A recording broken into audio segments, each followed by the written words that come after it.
가지 검찰총장 대행의 사퇴를 요구하는 등 검란이 확산되고 있습니다. 노만석 검찰총장 대행 사의 표명도 했고요.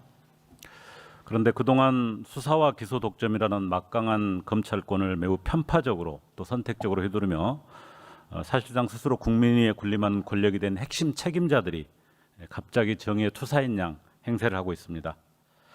헌법상 공무원의 정치적 중립 의무를 정면으로 훼손하는 행위이고 사실상 검찰개혁을 흠집내고 보안 수사권이라도 남겨보겠다는 그런 집단 행위라고 보여집니다.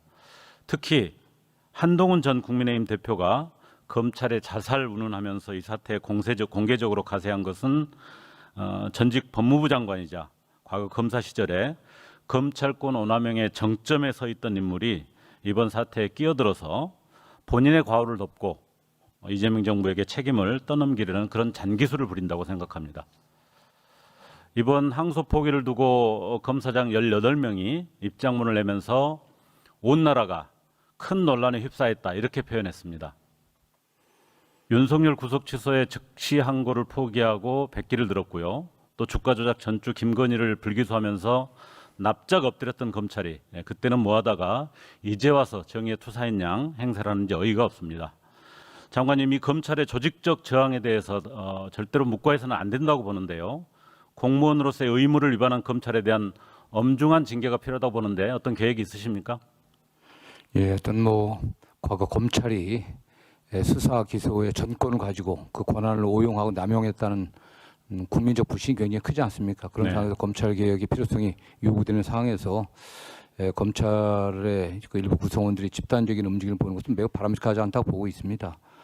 이게 그 원인이라는 것이 물론 주장하는 바에 좀 다르겠지만은 항소 포기에 관련된 건데 그 개별 사건의 항소 포기의 적정성 여부는 검찰 내부에서 논의해도 전 충분하다고 생각합니다. 이런 문제를 갖고 집단 행동을 하고 검찰 조직 전체에 어쨌든 지휘력을 상실시키는 것은 매우 부적절하다고 저는 보고 있고요. 네. 이거 관련해서는 저희들이 필요한 조치들을 좀 취할 준비들을 좀 하고 있습니다. 예, 반드시 그렇게 해야 된다고 생각합니다. 저는 이걸 제대로 징계하기 위해서 필요한 일이 하나 있다고 생각하는데요.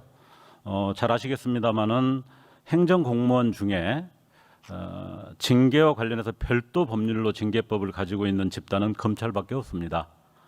이것 때문에 이렇게 집단 항명으로 공무원이 어떤 사실상 정치 행위를 해도 그동안 제대로 징계받거나 처벌되지 못했던 그런 일들이 반복되어 왔습니다. 그게 지금의 정치 검찰을 탄생시키고 성장시킨 중요한 원인 중에 하나라고 생각할 수 있습니다. 이렇게 검사들만의 특권인 검사징계법을 반드시 폐지해야 된다고 생각하는데 장관께서는 이 문제에 대해서는 어떤 입장을 가지고 계십니까? 예, 그 검사징계법을 별도로 준 이유는 사실상 준사법적 기능이라고 해서 물론 수사 기능이 꼭 준사법적 기능이라고 볼 수는 없을 수도 있겠지만 그러한 기능을 하는 검찰에게 고도의 정치적 중립성을 보장하기 위해서 그런 제도를 뒀습니다. 그럼에도 불구하고 집단 행동을 하는 그런 행태들이 여러 차례 좀 반복되어 왔습니다. 그 점에 관련해서는 과연 그런 고도의 정치적 중립성을 전제로 한 신분 보장이 필요한 건지라는 의문 좀 됩니다. 국회에서 논의가 시작된다고 하면 저희도 적극 참여하겠습니다. 예, 그렇습니다. 애초 취지에도 불구하고 검찰의 제 식구 감싸기, 아주 편의적인 어떤 자기들의 행위를 보장해주는 어떤 악법으로 작용되고 있다는 점에서 이 점에 대해서 분명한 전환이 필요하다고 생각합니다. 두 번째로는 검찰권 오남용 문제에 대한 제대로 된 대응이 필요합니다. 대장동 재판의 본질은 이번 항소 포기 문제가 아니고 대선 후보였던 제1야당의 대표를 정치적으로 제거하기 위해서 검찰 권력을 동원한 대표적인 검찰권 오남용 사례입니다. 그런 점에서 검찰의 자살 운운하면서 검찰권의 수호자인 양 한동훈 전 법무부 장관이 그런 발언도 했는데 한동훈 전 법무부 장관이야말로 특수부 황태자로서 윤석열과 함께 극단적인 검찰권 오남용 행위를 주도해서 검찰을 무덤에 파묻은 장본인이라고 저는 생각합니다. 이런 검찰권 오남용으로 인해서 수많은 언론인, 또 노동자, 시민, 공무원, 정치인 피해자들이 여전히 많이 존재합니다. 이분들이 아직도 그 재판과 기소 때문에 고통을 받고 있습니다.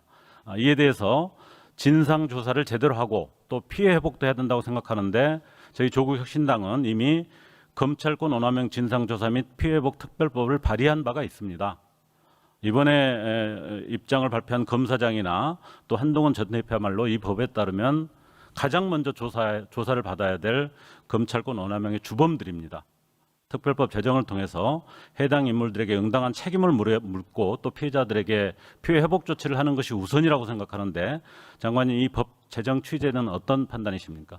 예, 기본적으로 검찰이 막강한 권한을 기반으로 해갖고 권한을 남용하거나 우용해갖고 부당한 수사를 통해갖고 부당한 기소를 한 그런 사례들이 좀 있다고 생각합니다. 그 점에 관련해서 피해를 본 분들이 많은 말씀들을 하시는데 이걸 어떻게 저희 회복할지는 국회 논의된다고 하면 저희들이 적극 참여하도록 하겠습니다. 예.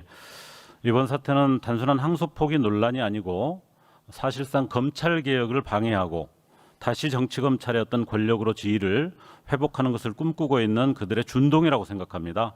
이 검찰권 오남용의 주범들이 검찰의 명예를 앞세워서 조직적 반발을 일으키는 게 더 이상 용납할 수 없는 수준이다 생각하기 때문에 법무부는 더 이상 침묵해서는 안 되고 여기에 대한 명확한 입장 또 명확한 대응 이 부분을 국민 앞에 제시를 해주시기를 부탁드리겠습니다. 예, 알겠습니다. 네. 예, 다음은 국무조정실